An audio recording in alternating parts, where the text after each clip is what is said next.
जब पाकिस्तान की मध्यस्थता वाली खबर निकल कर आई थी तो एक खबर और आई थी निकल कर। खबर यह थी कि ईरान इस बात को लेकर नाराज है, पाकिस्तान की हरकतों को लेकर ऐसी खबर थी। और अब एक बहुत सनसनीखेज खबर निकल कर आई है।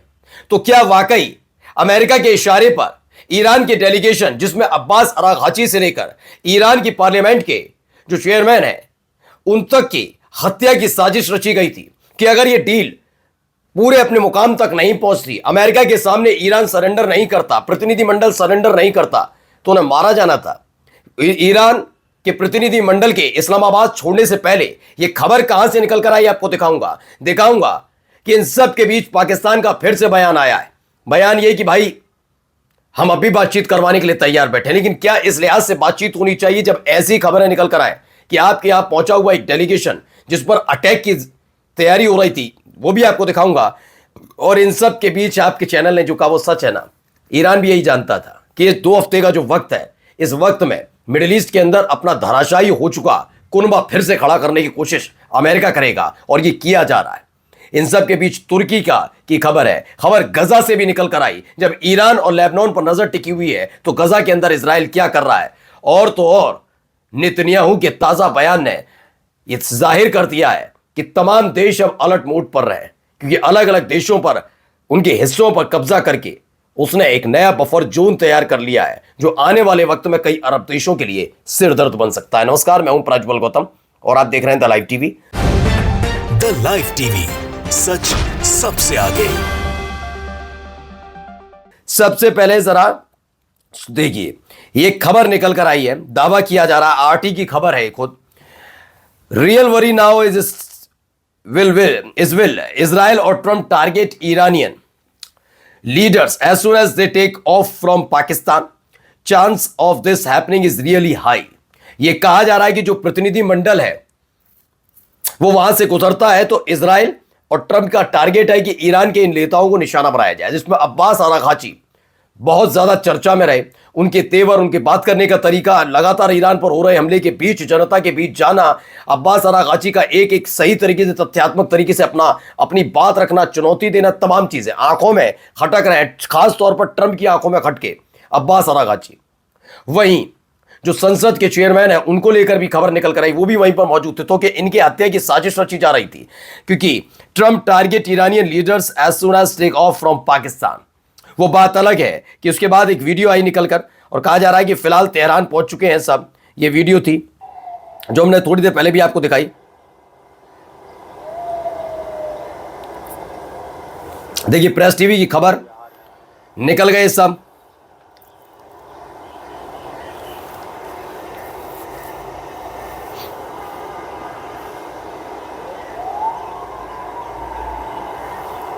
ये सारे के सारे यहां से निकल गए हैं। ये ईरान का जो मिनाफ 168 है, यानी कि डेलीगेशन है, उसने फिलहाल पाकिस्तान छोड़ दिया।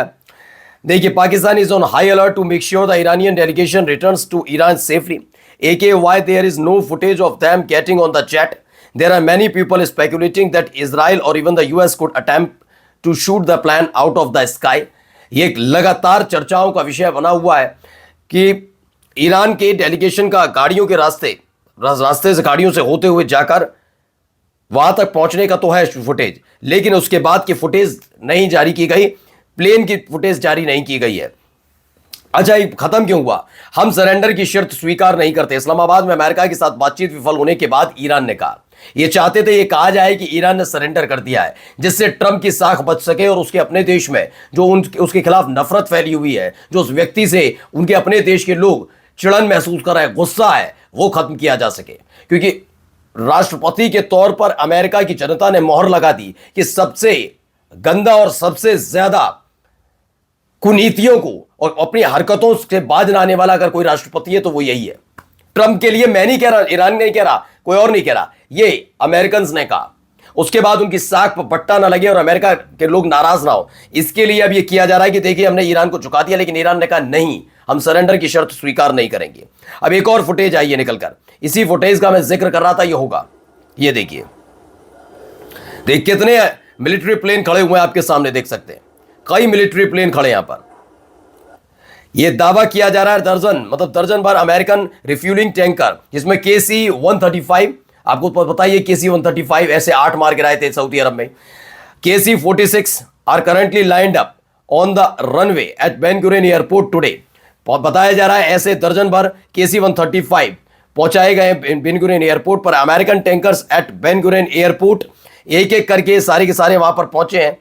ऐसा दावा किया जा रहा है कि वहां पर भारी तादाद में इसकी तैयारी की जा रही है। तो क्या पहले से ही तय था कि यह बातचीत विफल रहेगी और उसके बाद हमले की तैयारी कर रहा है, जैसा कि हमने ही बताया। और ईरान तो पहले से ही कह रहा था कि हमें पता है आप यही करोगे, थोड़ा सा वक्त मिलता है, तैयारी करते हो, फिर हमला करते हो, यही कर पाओगे तुम। लेकिन अब जरा सुनिए, भाई की बात सुनिए। ट्रंप का बयान तो बड़ा शानदार लगता है मुझे हर बार। Meeting for many hours, as you probably have noticed. We'll see what happens. Look, regardless, we win. Regardless what happens, we win. We've totally defeated that country. And so let's see what happens. Maybe they make a deal, maybe they don't. Doesn't matter. From the standpoint of America, we win. One other. America Iran की जंग खत्म हो चुकी है। Trump का साफ कहना है ईरान डील करता है तो ठीक, डील नहीं करता तो भी ठीक, इससे कोई फर्क नहीं पड़ता। अमेरिका के नजरिए से वो जंग जीत चुका है। इस बयान से साफ है कि ट्रंप ने मान लिया है कि अब ईरान की जंग और नहीं, ईरान से जंग और नहीं होगी। लेकिन फिलहाल वो अपनी जीत का ढिंडोरा खुद पीट रहा है। वहीं पाकिस्तान ने भी ऐलान किया इस पूरे नेगोशिएशन को लेकर, जरा सुनिए। बिस्मिल्लाहिर्रहमानिर्रहीम, नहमदुहु व नसल्ली अला रसूलिल करीम, अस्सलाम वालेकुम, a very good morning. Let me begin by expressing my deep gratitude to the Islamic Republic of Iran and the United States of America for responding to the call made by Prime Minister of Pakistan, Mohammad Shahbaz Sharif, for an immediate ceasefire in the region, as well as for accepting Prime Minister's invitation for holding peace talks in Islamabad.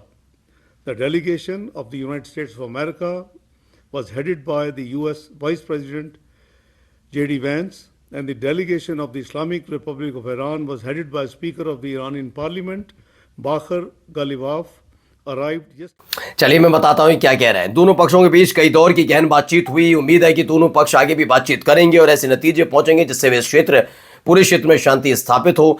Pakistan इस मामले में मध्यस्थता आगे भी करता रहेगा। तो ये मध्यस्थता का गीत गा रहे हैं, लेकिन कितना असंभव है, क्योंकि यहाँ पर जरा देखिए अब गजा में क्या करना शुरू कर दिया। ये देखिए गजा में एक के बाद एक गिराई जा रही है बिल्डिंग्स, ऐसा दावा है। बताया गया कि लेबनान और Israel, the IDF has stepped up a campaign of large scale demolition targeting homes of displaced families in Gaza, we focus in south. यानी कहा जा रहा है दक्षिणी लेबनान पर सबकी नज़र टिकी हुई है, वहीं दूसरी तरफ ये तमाम चीज़ें की जा रही है। अब ये वो प्लेन्स हैं जो मार गिराए गए MQ-9 रीपर। आप अंदाज़ा लगाइए कितने गिर सकते हैं MQ-9 रीपर। इसमें अभी तक दावा किया गया है कि 20 से ज़्यादा यहाँ पर 24 MQ-9 रीपर मार गिराए गए। F-15 स्ट्राइक ईगल 4 मार गिराए गए हैं। E से 3G सैनिटरी है, ये 2 मार गिराए गए। MC-130J कमांडो सेकंड 2 मार गिराए गए हैं। अब ये देखिए ये तकरीबन 8 KC-135 ये तो सऊदी अरब में खड़े थे, मार दिए ने। F-35 ये लाइटनिंग 1, CH-47F चिनूक ये मार गिराया गया था एक हेलीकॉप्टर। इनका और भी हैं कई, जैसे AC-10 वो एक मार गिराया गया, 6M4 4 मार गिराए गए, HS-60W जॉली ग्रीन 2 हेलीकॉप्टर मार गिराए गए। भारी नुकसान फिलहाल 35 एयरक्राफ्ट, अब तक 35 से ज़्यादा एयरक्राफ्ट मार गिराए गए। अब आइए नेतन्याहू का जरा ताज़ा बयान, मंशा जरा सुनिए। אני רוצה להתחיל דווקא באיראן עצמה, דווקא בראש התמנון. כי אני אני הקדשתי חלק ניכר מחיי כדי למנוע דבר אחד, שמשטר האימים הזה ישיג נשק גרעיני, שבאמצעותו הוא מבקש להכחיד את מדינת היהודים. तो ईरान ने अपने नेतन्याहू ने कल इरादे स्पष्ट कर दिए कि वार्ता की आड़ में अमेरिका युद्ध का अगला ग्राउंड तैयार कर रहा था, क्योंकि अभी प्लेन भी पहुंच रहे हैं, तमाम चीजें हो रही हैं। उसने बताया कि बफर जोन मैंने 8-10 किलोमीटर का सिक्योरिटी बफर जोन बनाया है, और ये बफर जोन बढ़ते बढ़ते क्योंकि सीरिया, लेबनान और गजा का जिक्र होता है, तो इसके बाद आप आगे आइए जॉर्डन अगला टारगेट हो सकता है, बड़ी बात नहीं है। उसके बाद सऊदी अरब उसके हिस्से पर कब्जा करें, बड़ी बात नहीं है। हाँ, इराक तक जाने के लिए उसे जॉर्डन को क्रॉस करना होगा। ये सारी चीज़ें ये तो तैयार रहे। खासतौर पर जॉर्डन और सऊदी अरब के लिए ये बड़ी खतरे की घंटी है, क्या ये सब हो सकता है वहां पर। और इसके अलावा देखिए तुर्की के फॉरेन मिनिस्टर ने नेतन्याहू को the Hitler of our times कहा गया है। तुर्की के फॉरेन मिनिस्टर, विदेश मंत्री ने नेतन्याहू को सीधे हिटलर करार दिया है कि आदमी हिटलर से कम नहीं है। नमस्कार।